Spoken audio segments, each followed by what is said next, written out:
A bráchu do konce života vidět nechce. Pochopte, že nikdo z nás nebude žít věčně. I tvoje jméno Pán Bůh si jednou přečte. Ale pořád tomu věřím, že brzy bude dobře. A i když mě nenávidíš, tak přijdeš mi na pohřeb. Položíš mi kytku, dáš mi poslední s Bohem. Já slítnu do nebe jak popel a stanu se duchem. My jsme rodina, my jsme jedna krev. Stačí, když zavoláš, tak já přijdu hned. Prosím tě, pomoc mi roztát ten led. Já vím, že se zlobíš a cítíš hněv. Rodino, držte se, milovat učte se. Nejenom sám sebe, už brzo zaklepe. Otevře se nebe, za ruce nás veme. Já už chci být s tebou, nechci dál být bez tebe. Nechci být bez vás, když nevěříš, tak mě neznáš. Chceš mi říct pravdu, řekni, proč tak šeptáš.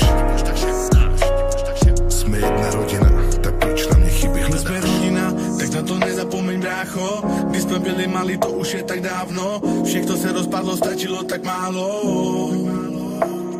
My jsme rodina, my jsme jedna krev. Stačí, když zavoláš, tak já přijdu hned. Prosím tě, pomoc mi rozptát ten led. Já vím, že se zlobíš a cítíš hněv. Já nechci zapomenout na ty krásné chvíle.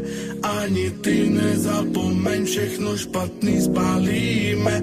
Na věky pozbíme to zlo, co v sobě dusíme. Vždyť víme, že jsme